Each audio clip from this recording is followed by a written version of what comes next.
Good morning, this is the Eager Beaver Show. You are listening to a True North Eager Beaver Media Podcast.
The True North Eager Beaver podcasts are proudly brought to you by our founding sponsors, the Miss V Mysteries from Corvid Moon Publishing, your source for science fiction, fantasy, and cozy mysteries featuring a broad diversity of characters. CanadianTarot.com, your uniquely Canadian online eclectic tarot community and forum, and the Peppermaster, hot pepper sauces made from fresh farm ingredients to thrill your taste buds and expand your mind.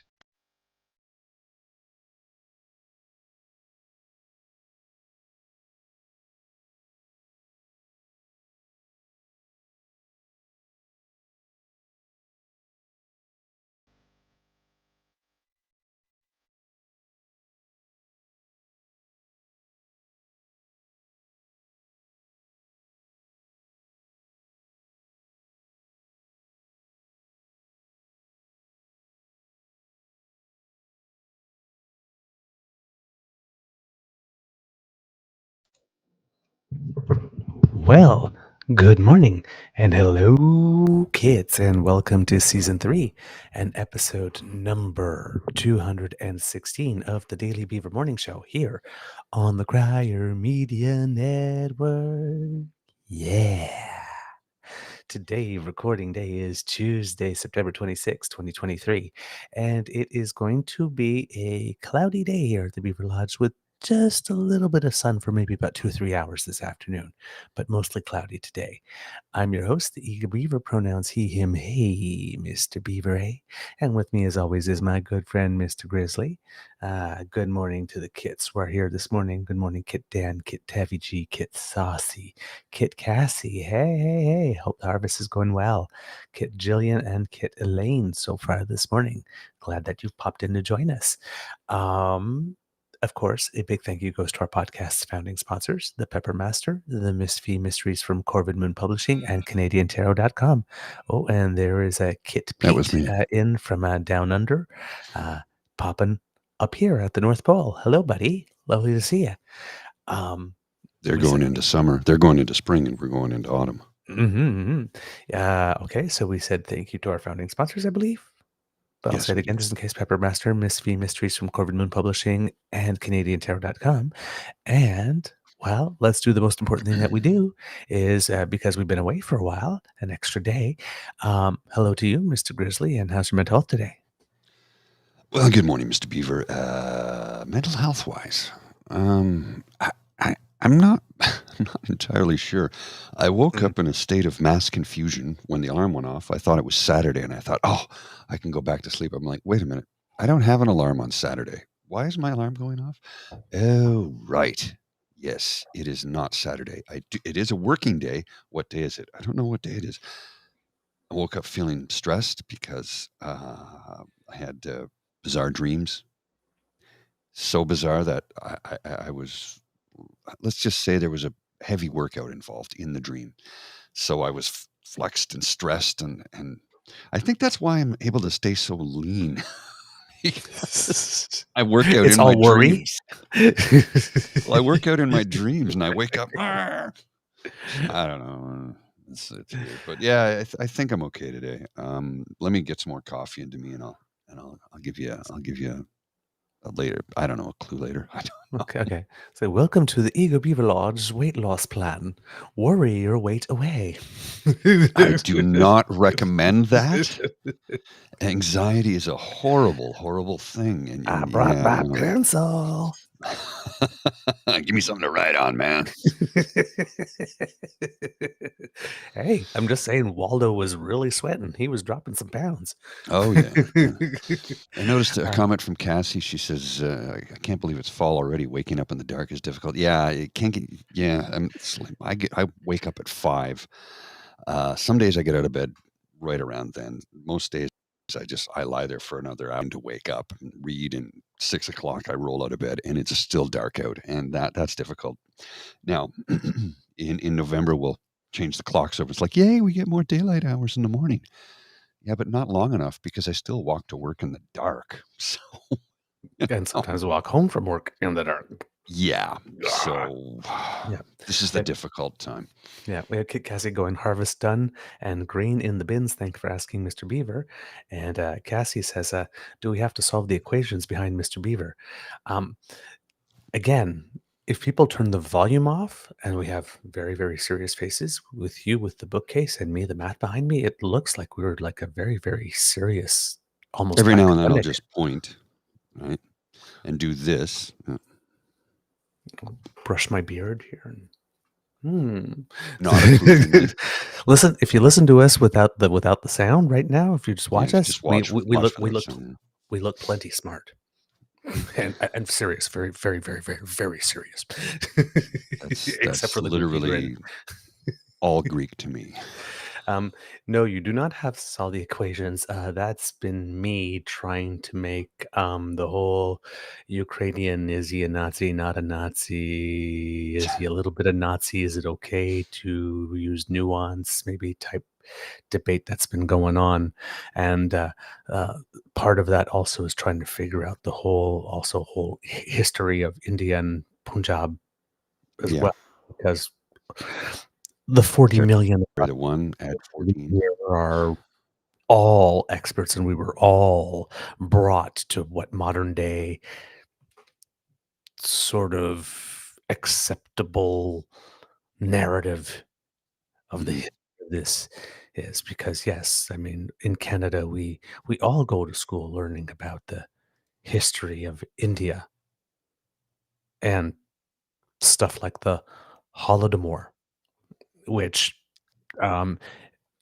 well, that's exactly it. Yesterday, at one point, I'm like trying to figure out this stuff going on because, I mean, unless you've been living under a rock, kids and cubs, um, the apology heard around the world, literally, was delivered by the Speaker of the House, Anthony Rota, because, again, depending on which side you hear telling it, and there's way more than two sides in this case to this story. Oh, yeah.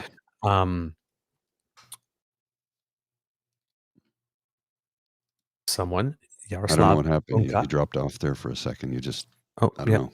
Yeah, I don't know what happened there either. Okay, so of course, so what happened is that the Speaker of the House, when President Zelensky was here from Ukraine and addressing Parliament, in the gallery, the Speaker has guests often, and there was a guest, 98-year-old veteran of the war named Yaroslav Hunka, was in the audience, and the Speaker of the House acknowledged him and got everybody to stand and give him an ovation. Then we found out that for part of the time in the war, he fought with an SS unit. That sounds pretty bad. But, and if that was just the story, it's like, well, gee, why do we have a 98-year-old former Nazi living in Canada who has citizenship, and why was he invited, and how did he get on the invite list, and why did we applaud him, and how could this be missed, and blah, blah, blah, and blah, blah, blah. Well, again, you had a whole bunch of people rushing in with their hot take, just like in the case of India. And as we mentioned, right, you're going to get a lot of the Harper IDU Modi trolls coming in. Yeah, a lot of people go, well, it's like Quebec separatism. No, it really isn't like Quebec separatism. That's like just tell me that you hunted on Google for Canada and separatist movements and put it together and then said, ah, see, you got one too. Because, No. I mean, I don't know much about India, but the little bit that we've picked up over the past couple of days, and that, yes, there's a reason why Hindus may see it differently because there were things and there were deaths that happened in the Punjab, I guess. But we had one death with the FLQ thing. Mhm. One. And then the prime minister came in and put on the War Measures Act. And, now we have a country where you can have a crazy idea like being a separatist and not be a terrorist. Right.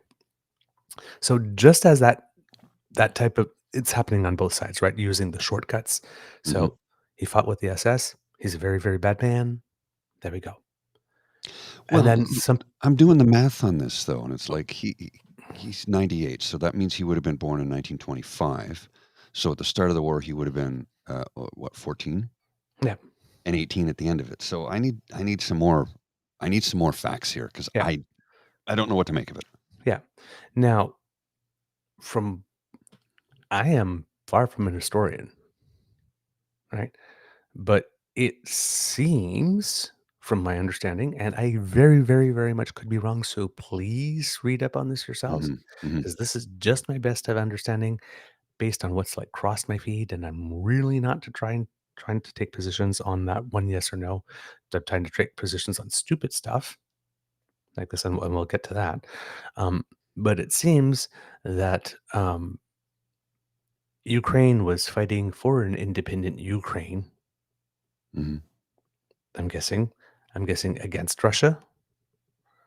We Except need a at history that, teacher in here.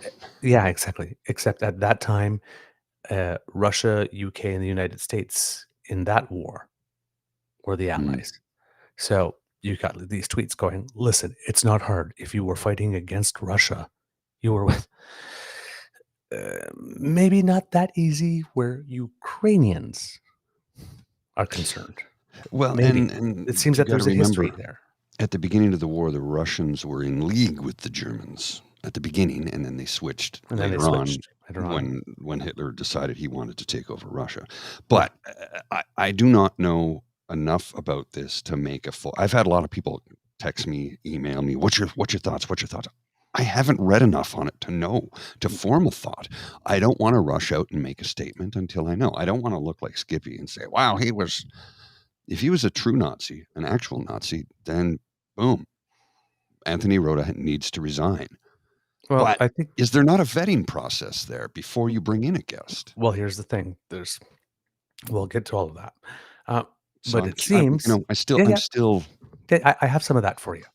Um, but it seems that, and again, not historian, so please check this up, and hopefully, if I'm wrong, people will correct me. And as we go over this over the next few days, because this will be a story in a while, we'll probably get it more precise. Um, is There was something called the Holodomor? It seems that where Mm, Russia um, provoked a famine in Ukraine, like by trying, I guess, blocking off borders, whatnot, stopping food from getting. I'm not exactly how sure. This- So you have a situation where people in Ukraine, it seems, where do you want to fight for Stalin or do you want to fight for Hitler? Uh, and the situation of maybe the enemy of my enemy is my friend, no matter how unsavory my enemy is. There's a lot of stuff going on. A lot of stuff mm, going on. I don't know what's true, but it's a little more complicated than he was fighting with an SS unit. I It's a little more complicated. The way that they would like us to believe it is that this person, when he was, I guess, 14, 15, 16, just walked up to the Nazis and said, "Hey, exterminating Jews, that sounds like a great idea. Where do I sign up?" mhm. If you're in a country that's at war with another country who's also at war with other countries, and the country you're at war is trying to provoke a famine, is trying to starve you out, and you're fighting them and somebody else is fighting them, and say, hey, since you're fighting them, let's fight together. And I believe that back in the day, if you weren't Aryan, you couldn't actually join the Nazi group, so your only other option was the SS. And let's remember that there was a lot of join the SS or we'll shoot you on the spots during that time as well.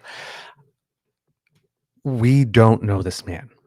What we do know is that back in the Mulroney era, there was a public commission.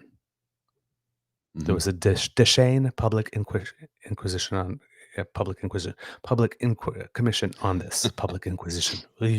Public, yeah, really. Gee, there's a Freudian. Inquisition. What a show! The Inquisition. You gotta go.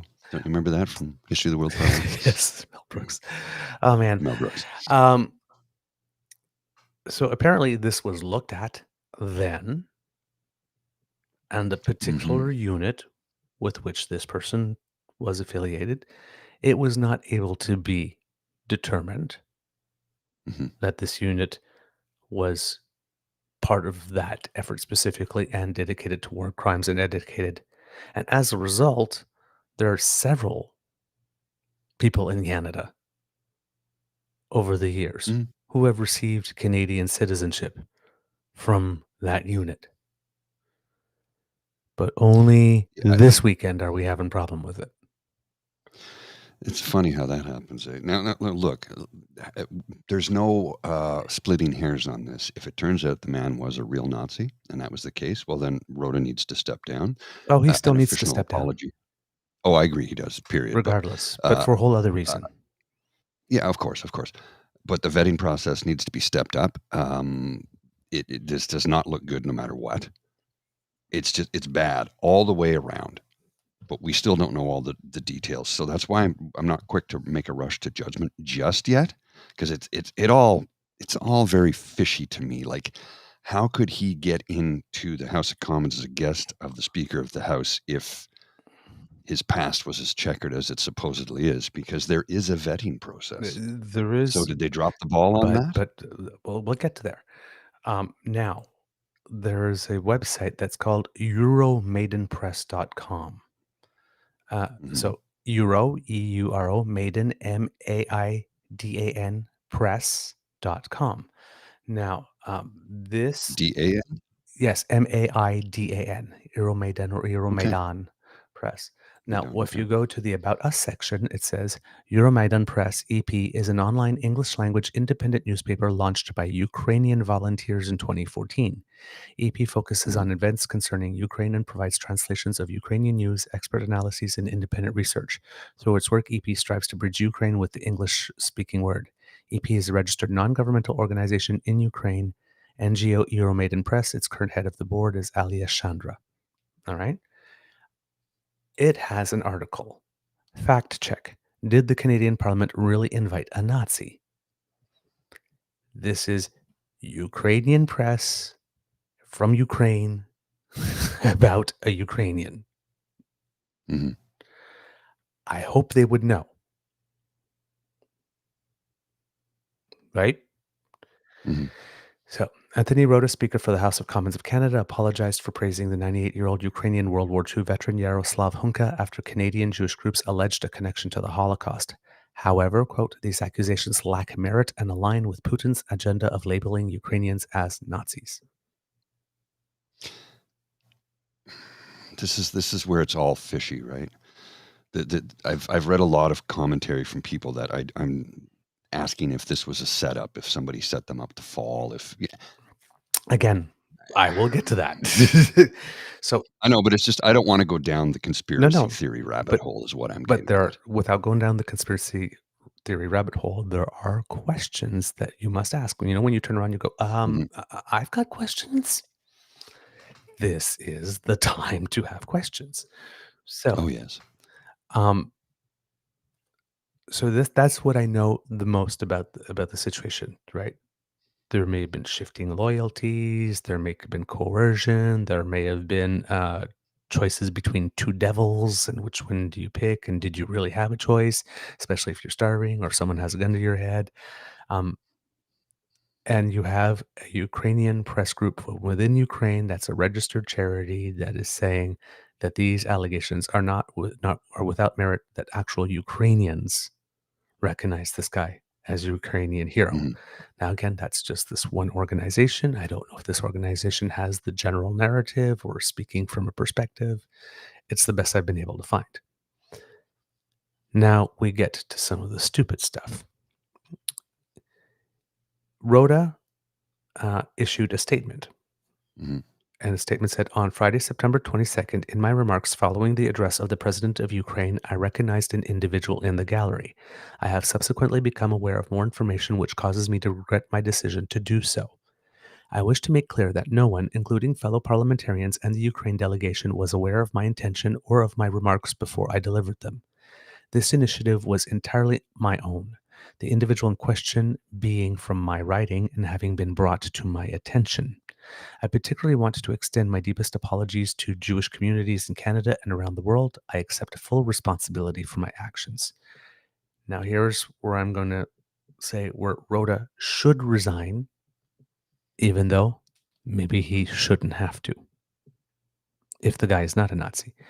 But the thing is if you write a statement saying, I did something, I've subsequently been aware of more information, quote unquote, and more Mhm. information is the guy's a Nazi. Let's assume he is for the purposes of this. Mhm. And then you accept full responsibility for your actions for having invited who you think is an actual Nazi, as was the case for Doug Ford, as was the case for Steve Clark, as was the case for the head of Hockey Canada. Mhm. If you say, I accept full responsibility, and simply saying, I accept full responsibility is your consequence, you have not accepted full responsibility. And Speaker Rhoda, if you are accepting full responsibility for having invited who you say now, if not is a Nazi, is highly suspected of being a Nazi, and you're going to take that position now that yes, maybe he is, and that you do have something to apologize for rather than wait and see what the story is, maybe it's more nuanced, and you're accepting full responsibility for having brought a Nazi, full responsibility for having brought a Nazi into the House of Commons when the president of Ukraine, who's fighting literal people who are behaving pretty much like Nazis, if not Mhm. Nazis, is probably something that requires more than, oops, it was my bad, I accept full responsibility.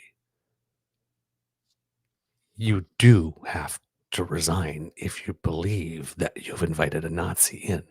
Now, if you don't believe you invited a Nazi Yep. in and what you're doing is something that a government might be doing here, because there's a lot of people that are upset that the government has decided, oh my God, he's a Nazi. Ah, let's renounce him. When that really hasn't yet been established.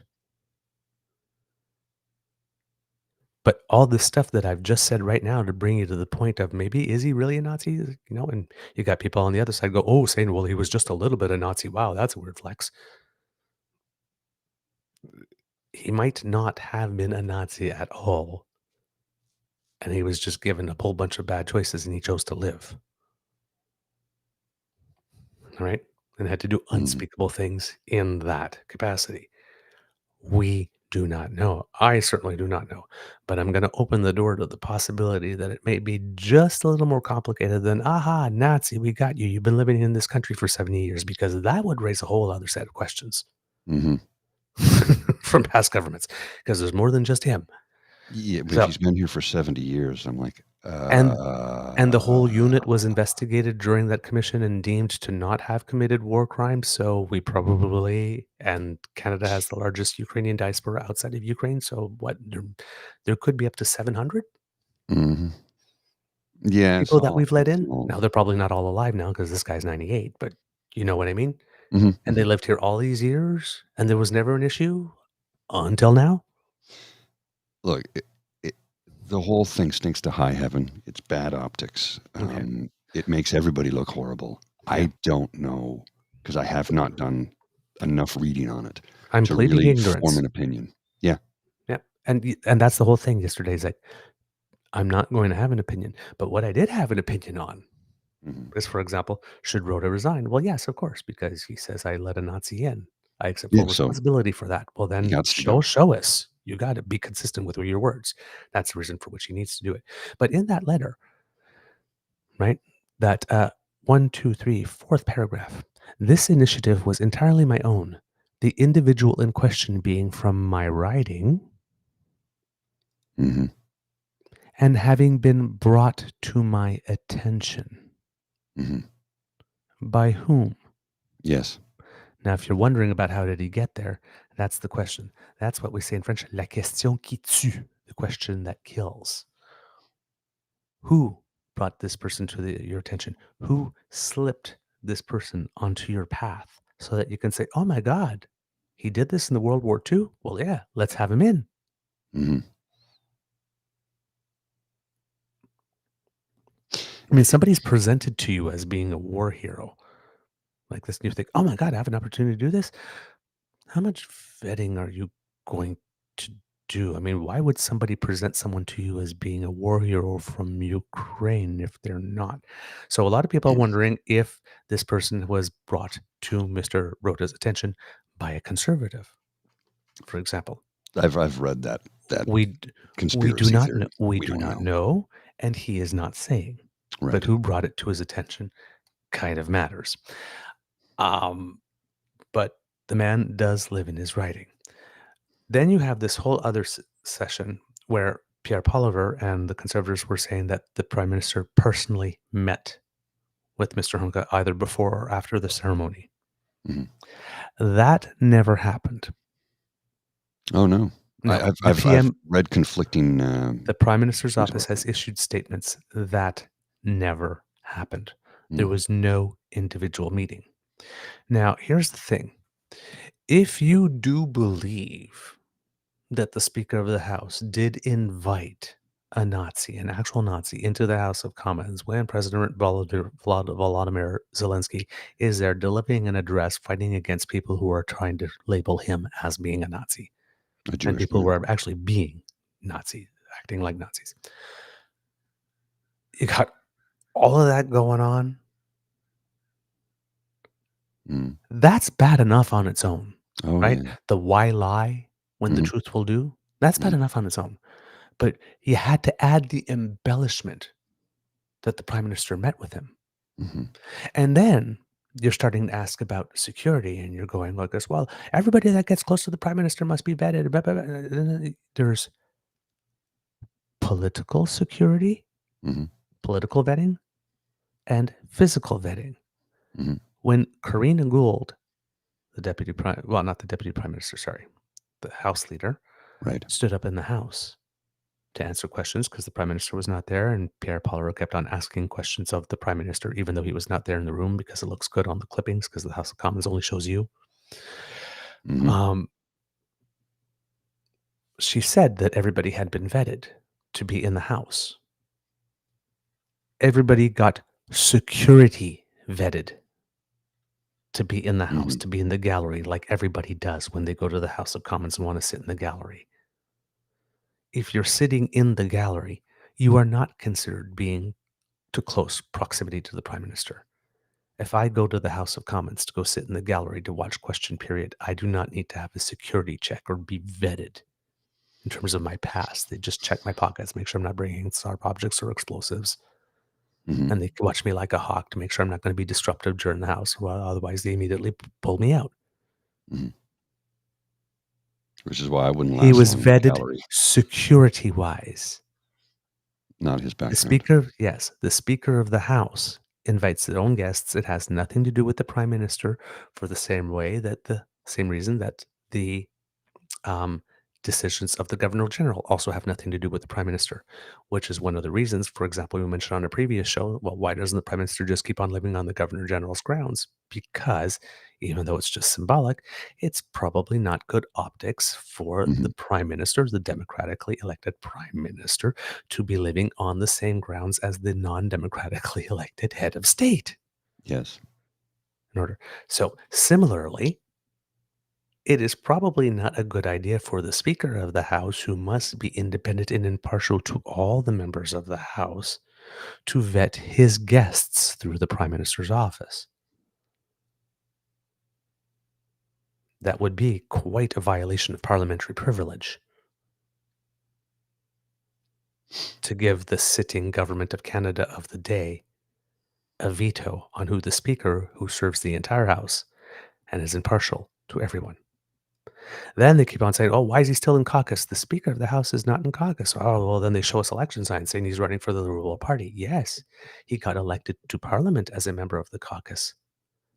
But the entire parliament votes on speaker. So people put their candidates up, and the candidates that are up, agree to the fact that if they are elected speaker, they are no longer a member of the party's caucus because, again, impartiality, which is probably one of the reasons why in Canada the speaker also has his own residence. It makes that look that much more official that they are a part. So just a little civic. So you got the Conservatives that have a story that's juicy on its own, who had to add to it the lies that the Prime Minister met with him, right? And had to add all these additional little tiny lies there. Well, If you have to lie to sell an already juicy story, you've got nothing there, and all it does is turn the attention on you. And all these hypocritical conservatives right now who are just, oh my God, the Jewish people suddenly got this instant case of hypernesia because just a few months ago, and Leslie Lewis herself has got some tweets out there doing it, having Nazi brunch. The lady who literally lunches with actual Nazis from actual Germany just months ago has thoughts about inviting Nazis to an event. Well, so I'm reading Skippy's tweet here from yesterday at 4:44 p.m. And it says, it has come out today that Justin Trudeau personally met with an honored veteran of the 14th Waffen Grenadier Division of the SS, a Nazi division. It didn't happen. So number one, lie. Liberals then arranged for this Nazi veteran to be recognized on the floor of the House of Commons during the visit of the Ukrainian president. That's a lie. That was the Speaker of the House. This is an appalling error in judgment on the part of Justin Trudeau, whose personal protocol office is responsible for arranging and vetting all guests and programming for state visits of this kind. Yes, but not what the speaker is going to do if the person's been... That's Zelensky's visit, the protocol and stuff. Yes. Then he goes on to say... Who gets to sit in the gallery of the House of Commons if the person gets the privilege of addressing the House is not part of that. Exactly. But they're conflating all this stuff, and these are people who know because, again, Pierre Poilievre was a member of the government for 10 years. Yeah. He knows how that damn PMO works. Oh, and so does Jenny Byrne. But they'll twist it to suit their narrative. Now, here's what he goes on to say. No parliamentarians, other than Justin Trudeau, had the opportunity to vet this individual's past before he was introduced and honored on the floor of the House of Commons without warning or context. It was impossible for any parliamentarian in the room other than Mr. Trudeau to know of this dark past. Now, hang on a second now. You can't say, I didn't read the T-shirt when you had a photograph of a guy who had a lime green T-shirt that was saying something sexist and then make a statement like that. Well, I didn't read the T-shirt. You really think for one fucking second the Prime Minister of any nation on earth vets every visitor that he personally... That's a load of shit, and you fucking know it, you lying piece of garbage. Look, if this guy's a Nazi, fuck him. But fuck Pierre Poilievre for being a raging fucking cock on this. Oh, I'm mad. So the Prime Minister vets every person who sits in the gallery, like the leader of the party vets every person he takes a picture with? Tit for tat, motherfucker. I am mad this morning because this rage farming cock is the one dividing our nation. And he gets away with it. He lied several times in one tweet, and that was retweeted 7,000, almost 9,000 times. Whereas Karina Gould's tweet, the speaker has made it clear that he was responsible for inviting this individual to the House. The government played no role. It did not know he would be there. The PM did not meet him. I'm deeply troubled this happened. I urge MPs to avoid politicizing this incident. 238 retweets. Yep. So come on. I'm going to share this tweet in the chat if anybody wants to retweet it, because this lying prick. Yeah, if Kit's PNC bio goes, surely the vetting should have been different when Zelensky comes. Maybe it wasn't, but it seems negligent. May well be the case, though. No, the vetting was the exact same vetting that Zelensky had when he came last time. That worked Mhm. without a hitch. Same vetting that the leader of Japan had when he came, the same leader as the leader of Germany had when he came. It's the same vetting. It's like we're not new at this. We've been having diplomats over for over 150 years. We kind of got it Mhm. down. It's not the vetting that was the problem. You got the conservatives that are conflating security vetting with entering the House of Commons with political vetting. And the political vetting applies to Mr. Zelensky.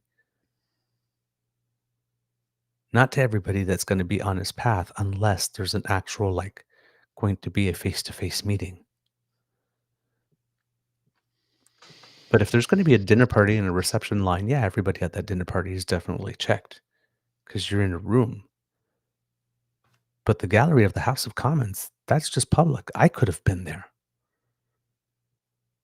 on that day. Any one of us could have been there. If you got there early enough and there was a seat, you were in there. There's no vetting for us, the people in the gallery, other than what's in your pockets, what's in your bag. Mhm. Pass through this metal detector, please. So, and again, the conservatives know this, and they're mixing. They're mixing both. They're saying, you said he was vetted, but he wasn't because you would have known that he was vetted for metal objects and explosives going through a security thing, not for his past. Not for his past. Well, and let's address this elephant in the room. If elephant, I don't even know what to label. I'm going to throw something on the screen here. Leave it up for a few seconds before I read it because this is something that is happened. It took place. We witnessed it, and it seems to have. We sharp on this, and the mainstream media let it go. But let's just put this little tweet thread on the screen here. Ben Ryan at ambionics_UK replying to Anderson AFD MDEP. You're my favorite Nazi racist, homophobe, transphobe, Islamophobe. Christine Anderson's reply, thanks, and I do plead guilty to all of the above. You are a breath of fresh air. I wish you were the UK Prime Minister or Canadian Prime Minister. So, Skippy still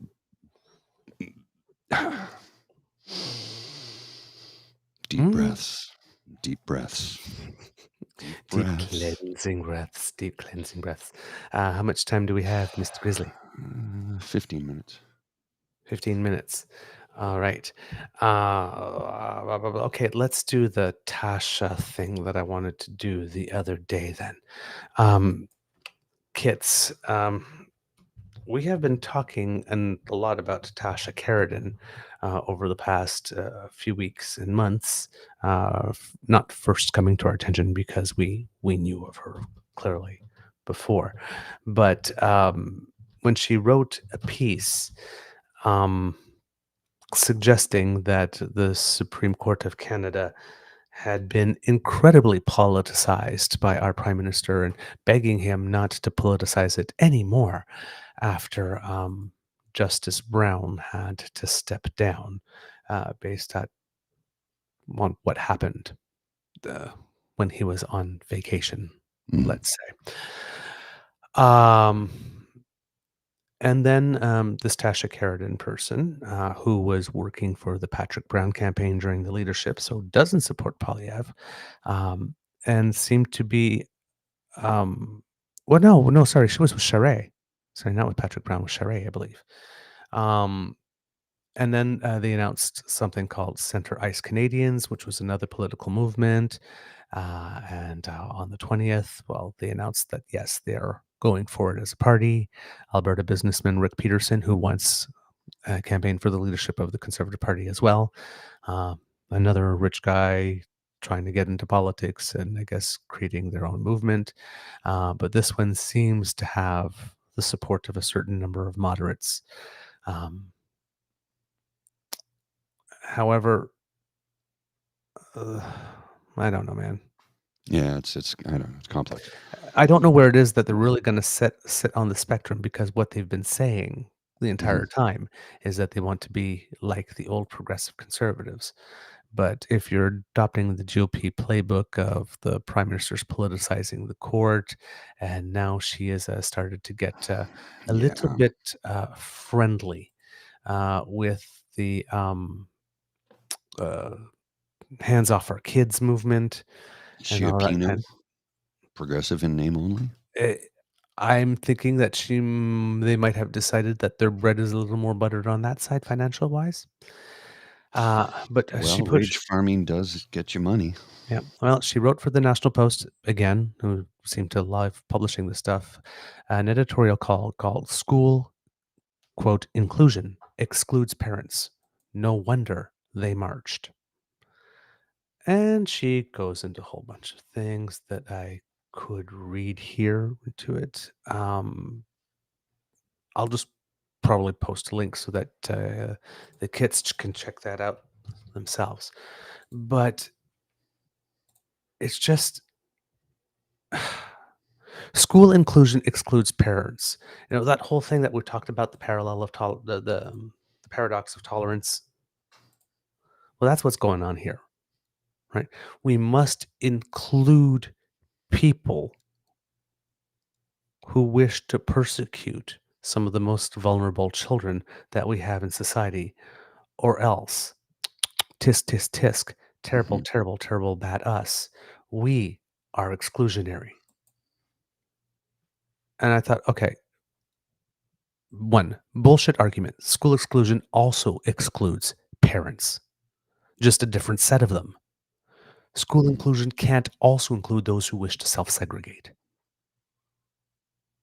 These people can find out what's going on in class and in their schoolrooms. They can ask their kids. They can ask to see the curriculum. They can ask to speak to the school board, a teacher, whatnot, and find out. If you decide that you as part of society are going to self-segregate from rest of the society and then are upset that there's no place for you in a society from which you've segregated yourself, you are not being excluded. Two, why is Tasha working so hard to throw this red meat to the fringe?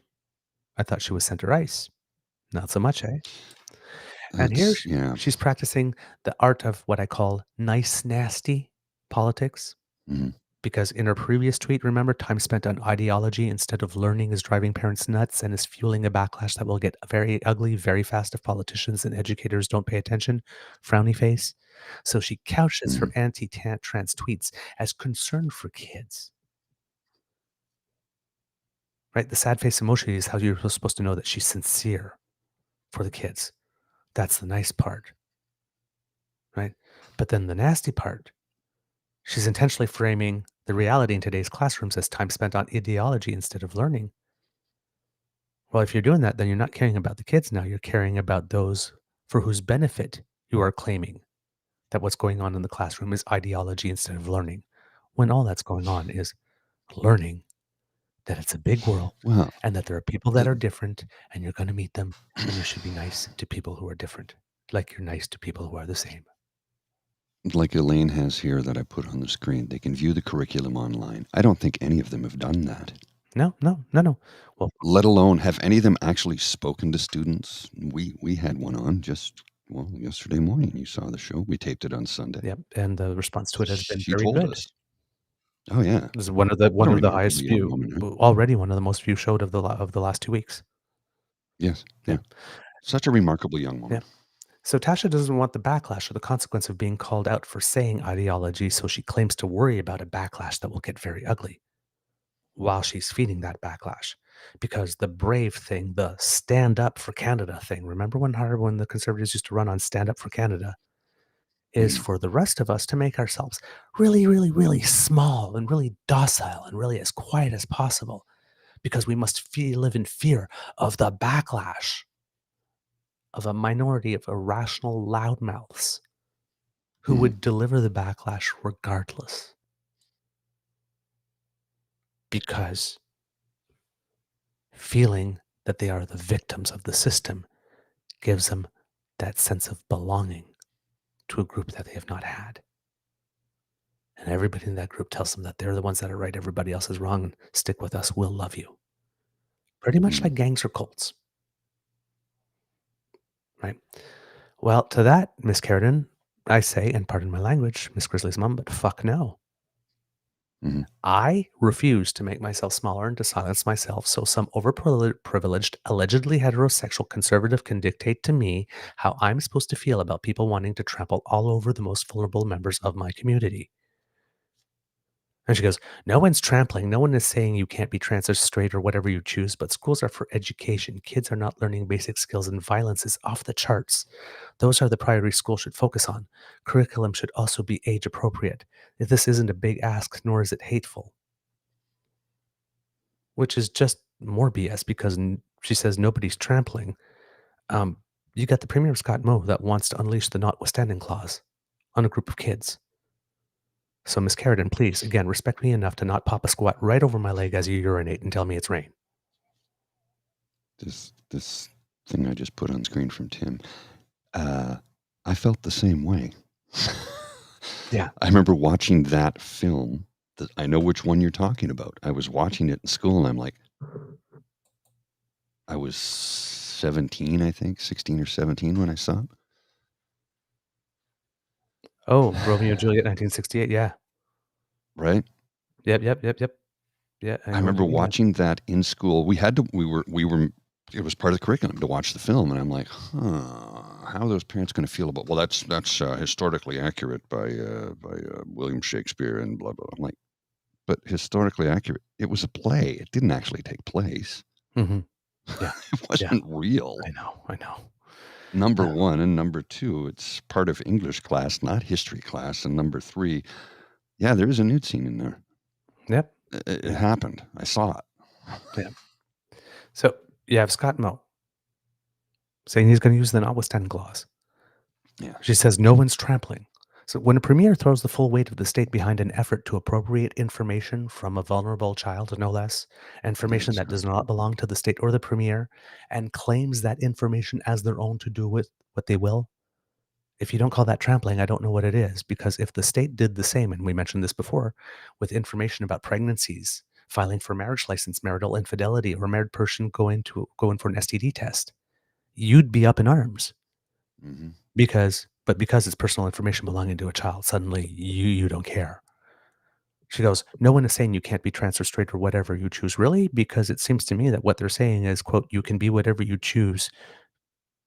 Parentheses, by the way, it's not whatever you choose, it's whatever you are. Mm-hmm. You can be whatever you are.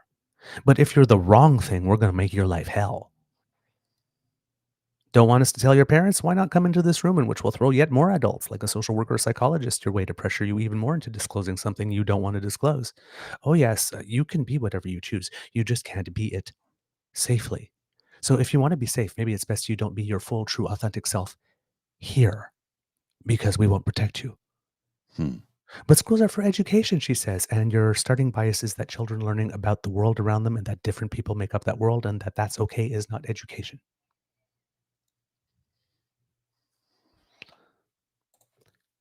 But I digressed from the not trampling. I digress with not trampling like this.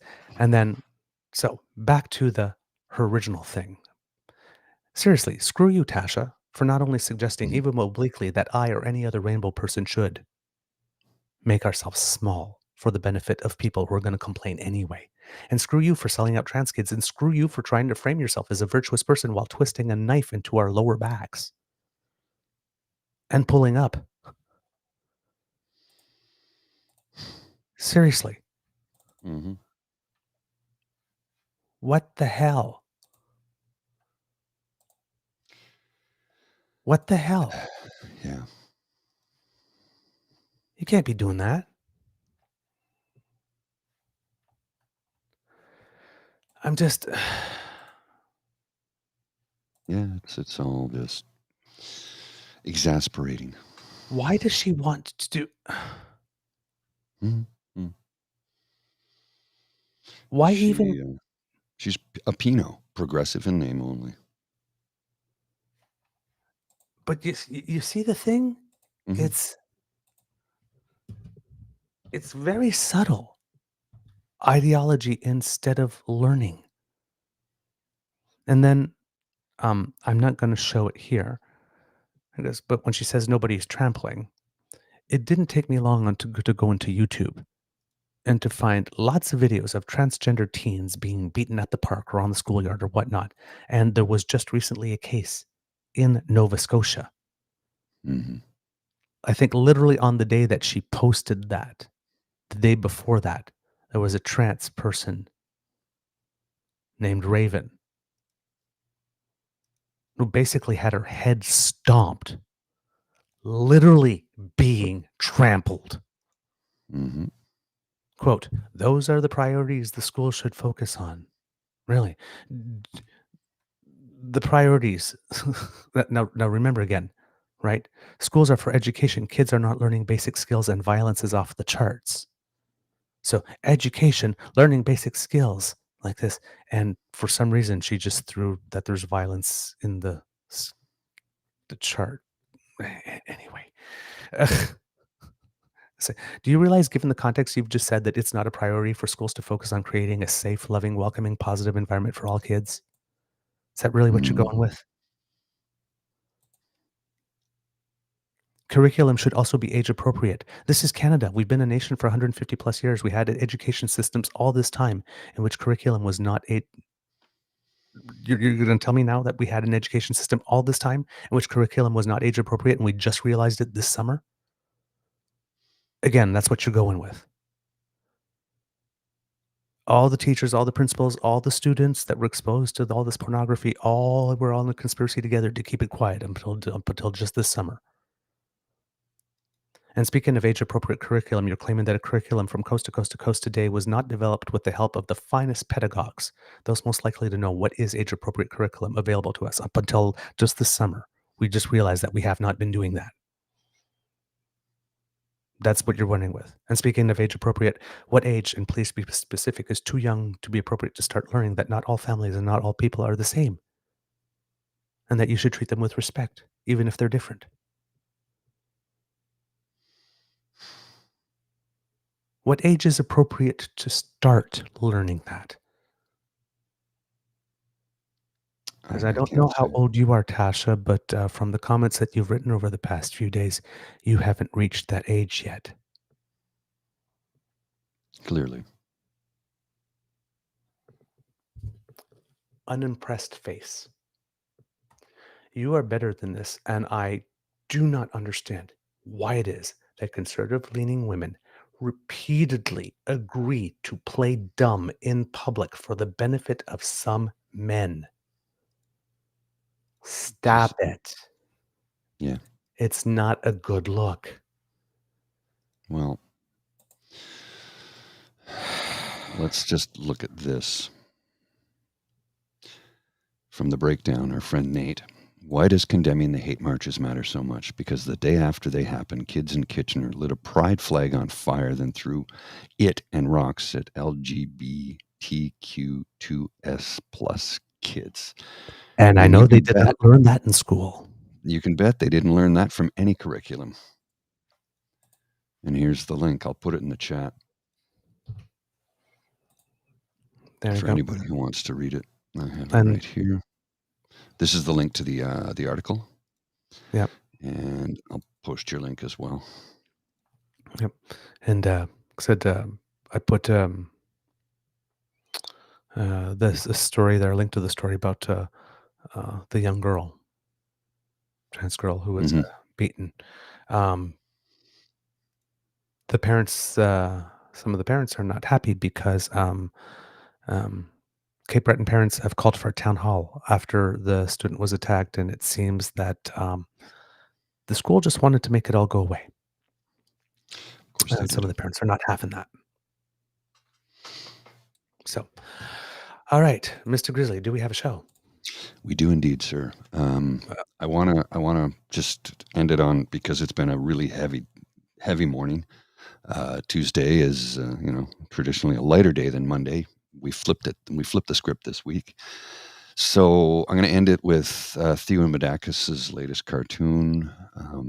I think you'll like this. I'm going to put it on the screen and then I'll read it to you and describe it for those listening. I was wrong and I'm sorry. Belt scandal. It is a picture of Doug Ford painting himself into the corner in green with several cans of paint and paint rollers and a brush. And Greenbelt scandal written on the floor. I was wrong and I'm sorry after he painted himself into a corner. Yeah, Doug, again, if you were wrong, if you actually do believe you were wrong, Mhm. honestly, that's not a lie, Mhm. and you actually are sorry, Mhm. and the buck stops with you, I believe you said previously. Mhm. Consequences, choose them for yourself, or they will be chosen for you. If you're still sitting there, if you made an 8.3 at the time, now valued at $25 billion mistake that would result in the transfer of public goods, and you're standing there saying, well, no money changed hands. It doesn't matter if money changed hands. You carved off some of our institutional, Mhm. intergenerational wealth and decided to carve off a slice off the leg and carve it up and serve it to your buddies. I don't care what form the legal tender is in, cash, credit, American Express, Tina Turner and Private Dancer, and Dutch marks or Mhm. dollars, American Express will do nicely, thank you. You stole from us. Mhm. You tried to steal from us. That must come with a consequence other than, I'm sorry, and I won't do it again. I promise, super double pinky swear with maple syrup on it this time. Friends, have you tried the new Timmy's sandwich? I have a smile cookie. Yeah. You need to resign, buddy, or your apology means nothing. All right, kids, that's the end of this episode of the Daily Beaver Morning Show here on the Crier Media Network. We hope that you love listening to us because we love making this for you. Ah, yes, and eat your Honey Nut Cheerios, says Cassie. Like, please support your local farmers and Mateo and eat your Honey Nut Cheerios. Absolutely. Very, very good. I had them before I started the show. Because sharing is caring, please let your kits and cubs know. Kits and cubs, let your peeps and poops know about us. The kits and cubs already do because they're the in crowd. They're the cool people. By telling them about our show. And if you would like to subscribe, well, then you go to our Podpage site, sponsored by the Ray Girl. That's podpage.com/the True North Eager Beaver, lowercase letters with a hyphen between each one of those words. And when we have something fresh off the bandwidth, you will not miss it. And since you're subscribing, make like Kit Elaine and smash with all of our buttons. My buttons, our buttons consent to be smashed with. Like, subscribe, share. Hey, why not? The gang's all here. Click them. All right. And if you love what we do and would like to encourage us to do more, that Squiggly by Mr. Grizzly's Head here brings you to our coffee page. That's coffee, ko-fi.com/eagerbeaver, lowercase letters, all in one word. And that will bring you to the Beaver Lodge's Emergency Hydration Fund. That's where you will find your ability. Well, our tip jar where you can leave a contribution so that we may be able to staff ourselves up with Guinness and hot chocolate and Caesar and all those lovely things that keep our voices moist. There you go, Jen. An extended one for you today. That really creeped me out. It was a little creepy, wasn't it? It was It really was kind of creepy. creepy. Yeah, I have to admit. Yeah, that one didn't probably come out right. No, that creeped me out, dude. Meant to be a little more mysteriously sexy. But see, that's why I tell you, I have no game. It's a good thing that it's a good thing my Beaver sweetie tapped me on the shoulder and asked if I wanted to dance because I'd probably still be single. Okay, and maybe even if still a virgin. Who knows? Um, no, No, you told us that I Randy was fixed that for I you. was not a virgin when I met my sweetie. I will not lie to you, kids. Okay. Only the facts. Only the facts. All right. From the Beaver Lodge, this is your Eager Beaver saying it could be a tough world out there. So please be kind to and gentle with yourself. Also, because democracy is something that you do, remember, make sure that you're ready to vote in Manitoba. And if you live in the Quebec City area in the electoral district of Jean Talon for provincial politics, you guys have a by-election going on, and early voting started yesterday, so get your votes in. All right? Rendez-vous aux urnes. Mr. Grizzly, do you have some words of wisdom, please? I don't know if it's words of wisdom or it's just an observation. I'm going to put something on the screen here and then I'll make a quick comment about it. It's an interesting photograph with some Photoshop taking place, but it's what's written above the photograph that I find truly compelling. Doctor says in 10 years' time, humans will be able to live and work till the age of 120. So let's see. That means I have another 70 years to work.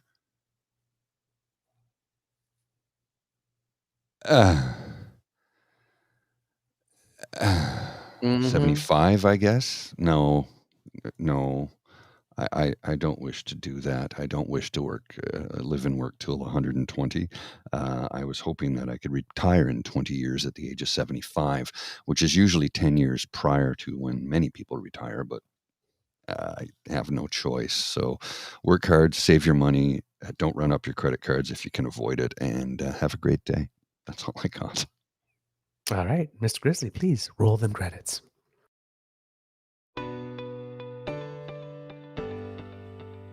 You are listening to a True North Eager Beaver Media Podcast. The True North Eager Beaver podcasts are proudly brought to you by our founding sponsors, the Miss V Mysteries from Corvid Moon Publishing, your source for science fiction, fantasy, and cozy mysteries featuring a broad diversity of characters.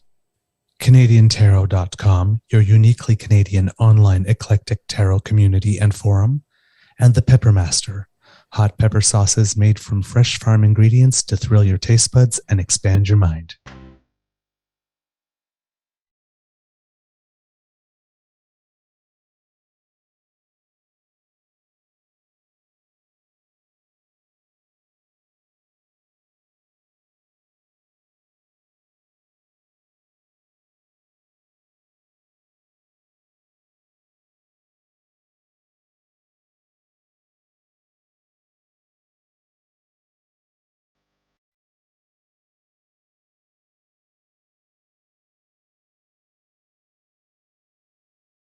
We have Miss Sadeka says, my older kids get a kick out of Paul's passion rants and Douglas's facial expressions at the same time. And Yeah, I kind of went off today. yes, and apologies if anybody was offended, but you know. And the latest in Mateo news, apparently it was not Honey Nut Cheerios this morning, but Quaker Oats Peaches and Cream, which is the best flavor. Oh, I love the Like, peaches and cream totally. instant oatmeal. You've got good taste, sir. I think Mr. Mateo might become our style guru. Just saying. He's Could on happen. trend. He's Could on happen. trend. All right, kids. All right. Have a great day. See ya.